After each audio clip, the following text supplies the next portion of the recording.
যেভাবে 2011 সালের আগে আমাদেরকে বলা ছিল মুসলমানকে রক্ষা করব, মুসলমান তুমি ভোট দাও, আর ভোট দিয়ে বিগত দিনে অনেক ঘটনা ঘটে গিয়েছে। গতকালকে কলকাতার বেহালাতে একটি মুসলিম মহিলা বোরকা পরে গিয়েছিল, ওখানে দাঁড়িয়ে এক অর্ধলোক, এক ভদ্রলোক বলতে বাধ্য হচ্ছি, রাজনীতি করছি না, নাহলে তো অন্য কিছু বলতাম।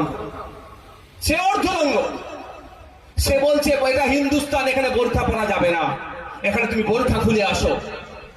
যে বলেছিল মুসলমানদের বাঁচাবো, তারই আমলে মুসলমান মহিলা বোরকা পরে গেলে বলছে বোরকা খুলে আসো। সংবিধানের 25 নম্বর ধারাটা খুলে দেখে নিন।